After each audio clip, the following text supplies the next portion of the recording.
और मुझसे मिलना बड़ा मुश्किल काम है, मुझे बुलाना बड़ा मुश्किल काम है, लेकिन दरअसल ऐसा था नहीं।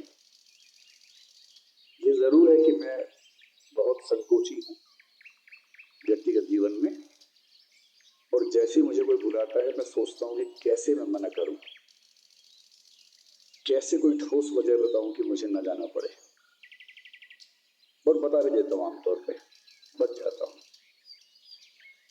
पर जो बातें हमारी टीम को एकदम स्पष्ट हैं, उनमें से एक बात यह है कि जो 2 कॉलेज मेरे दिल्ली विश्वविद्यालय में हैं, एक जाकिर हुसैन कॉलेज और एक हिंदू कॉलेज, यहां से जब भी निमंत्रण आएगा मैं मना नहीं करूंगा। तो पिछले साल सच में कोशिश हुई, इसी सोसाइटी के जो अध्यक्ष थे आदित्य तोमर उनका नाम था, वो मिलने भी आए, मैं भी मिला। अच्छा, वाग्मी से थे। हाँ, 2 सोसाइटीज वाग्मी और बुनियाद से लगातार ये प्रक्रिया चल रही थी। तो पिछले साल कुछ ऐसा हुआ कि जब वो चाह रहे थे तब मैं दिल्ली में नहीं था, देश में नहीं था। जब मैं यहाँ था तो शायद यहाँ कोई तिथि बन नहीं पाई थी। इतनी सी बात थी, ऐसा नहीं था कि मतलब मैं उपलब्ध नहीं हूँ। मैं आप सबके सामने खुल के कह रहा हूँ कि हिंदू कॉलेज के लिए मैं हमेशा उपलब्ध हूँ। तो हिंदू कॉलेज में आना हिंदू कॉलेज का एहसान मुझ पे है, न कि मेरा कोई एहसान है यहाँ आने पर। इसलिए मैं लगभग 30 साल के बाद इस कॉलेज में आया हूँ। 1 साल मैं यहाँ पढ़ा हूँ, 1994 से 1995 एमए फाइनल में। उस समय डॉक्टर हरीश नवल यहाँ के एचओडी थे। मुझे थोड़ी सी खांसी की दिक्कत है, बीच बीच में आपको कर्कश आवाजें सुनने को मिलेगी। उसके पहले मैं जाकिर हुसैन कॉलेज में 3 साल ग्रेजुएशन कर रहा था, हिस्ट्री ऑनर्स मैंने किया था। फिर एमए हिंदी साहित्य लेने का फैसला हुआ तो जाकिर हुसैन इवनिंग पूरे विश्वविद्यालय में एक ही जगह एडमिशन हो पाया, क्योंकि ग्रेजुएशन में मेरे पास हिंदी साहित्य नहीं था। वहाँ मैंने 1 साल पढ़ाई की। प्रोफेसर सुदेश पचौरी बहुत प्रसिद्ध अध्यापक है, वो वहाँ थे। प्रोफेसर कमल किशोर गोयनका वो वहाँ थे। फिर 1 साल के बाद मैंने, इसलिए कि एक तो मैं रहता था इसी कैंपस में, हिंदू कॉलेज पास भी था, इसलिए भी कि हिंदू कॉलेज की ख्याति थी हिंदी विभाग में कि सबसे अच्छा अध्यापन अगर होता है तो वही होता है। माइग्रेशन लेके आया था। हरीश नवल सर ने मुझे 1-2 डिबेट्स में सुना था, तो वो मुझे पसंद करते थे। मैंने उनसे आग्रह किया तो उन्होंने पूरी मदद की। क्लासेस करने में मेरी रुचि बहुत कम थी, बहुत ही कम। अब क्योंकि मुझे इलेक्शन या कोई सरकारी नौकरी नहीं करनी है तो मैं बिना वक्त के झूठ क्यों बोलूं। मैंने 3 साल की ग्रेजुएशन में कुल 3 क्लासेस की थी,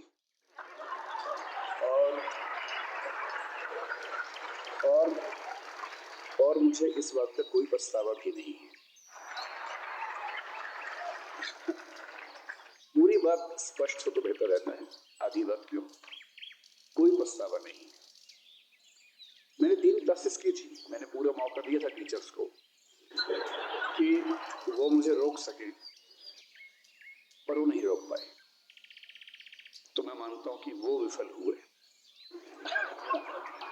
ये मैं मजाक में कह रहा हूं, इसको अहंकार मत समझिएगा, है ना, मैं मजाक में कह रहा हूं। एमए पीवीएस से मैं जिस कॉलेज में था वहाँ बहुत बड़े बड़े अध्यापक थे। मैंने जैसे नाम बताया आपको, देश भर में उनकी ख्याति थी। तभी था, पर क्लास में कभी नहीं गया, क्योंकि मुझे क्लास के नाम से ही अरुचि थी। क्लास के 40, 45, 50 मिनट मुझे लगता था कैसे ये समय बीते।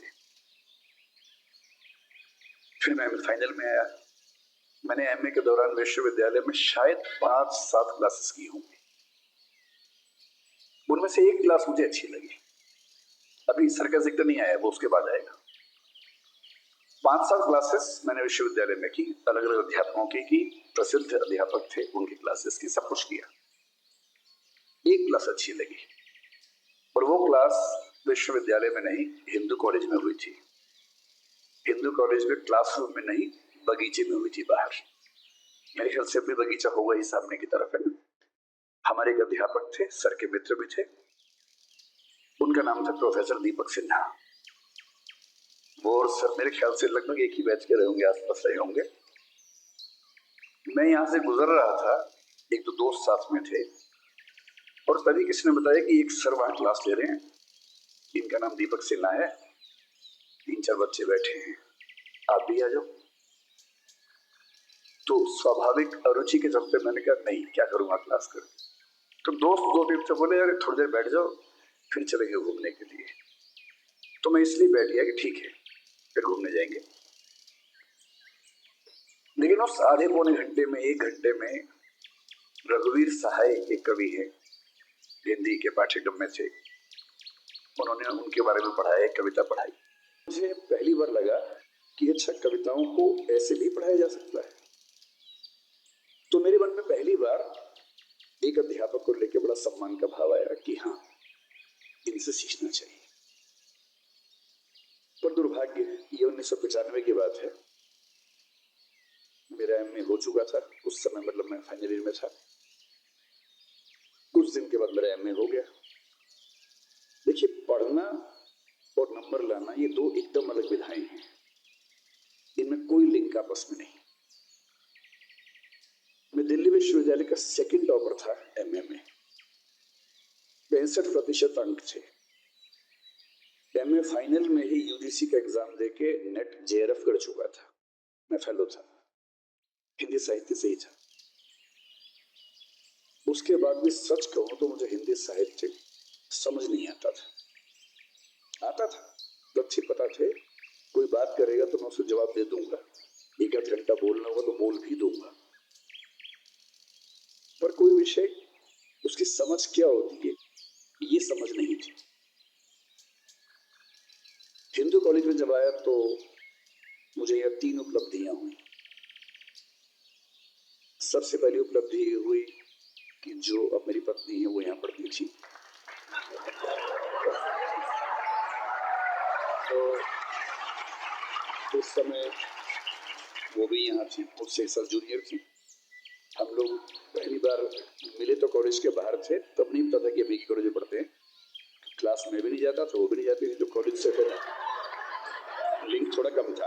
हालांकि ये सर की क्लास करती थी तो वहीं से लिंक बना।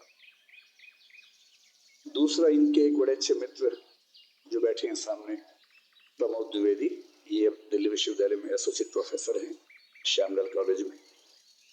तो तरुणा जो मेरी पत्नी है और प्रमोद ये बैचमेट से इसी कॉलेज में थे, तो इनके थ्रू प्रमोद से मिलना हुआ। प्रमोद ने मुझे कहा कि आपकी तैयारी ठीक तो चल रही है, लेकिन हिंदी साहित्य में जब तक आप रामेश्वर सर से नहीं पढ़ेंगे ना, वो बात नहीं आएगी। इस बात की तस्दीक मेरी अब जो धर्मपत्नी है, उस समय धर्म प्रेमिका थी, उन्होंने भी की। तो उन्होंने भी इस बात की तस्दीक की। तो जब इन्होंने बार बार जिद की, मैंने कहा देखो मुझे क्लास में जाके नींद आती है, नहीं मैं झेल पाता हूँ क्लास कोई भी। मैं कई टीचर से पढ़ के इतनी रुचि डेवलप कर चुका था कि इच्छा नहीं होती थी क्लास में जाने की। इन्होंने बहुत जोर दिया कि नहीं, एक बार आप एक क्लास कर लीजिए, अच्छा लगेगा, वो टॉपिक पढ़ी जो यूपीएससी में भी आता है। तो मैंने उस भयानक दबाव में 1-2 क्लासेस करने का फैसला किया, ताकि मैं इनको मतलब नजर मिला सकूं कि मैंने कोशिश की थी, अध्यापक को मौका दिया था मैंने। कोई ऐसा न समझे, सर धृष्टता की माफ करते रहिए कि मैं थोड़ा हंसी मजाक कर बैठता हूँ। सर की क्लास में आ गया तो उसके बाद की सारी चीजें इतिहास हैं। मुझे लगता है कि मुझे बचपन से पढ़ना चाहिए था, पर मैं विद्यार्थी जीवन में बहुत ही चंचल, बहुत ही अगंभीर किस्म का व्यक्ति रहा। स्कूल में, कॉलेज में भी मैं अपने जिले का टॉपर था स्कूल के समय। ऐसा नहीं कि मेरे नंबर नहीं आते थे, नंबर आते थे मेरे। मैं विषय को समझता नहीं था, मैं विषय में डूबता नहीं था, और जैसे किसी विषय को पढ़ते हुए लगता था कि अभी मुश्किल होने लगता है, मैं उसे छोड़ देता था। मैंने 10वीं क्लास के बाद साइंस इसलिए छोड़ा कि साइंस से पढ़ना पड़ता था, और हमारे स्कूल में 2 ही विकल्प थे, साइंस और कॉमर्स। मुझे किसी ने बताया कॉमर्स में नहीं पढ़ना पड़ता है, तो मैंने कॉमर्स ले लिया। फिर मैंने कॉमर्स में अपने पूरे जिले में टॉप किया, करीब 10 से 12 दिन पढ़ के।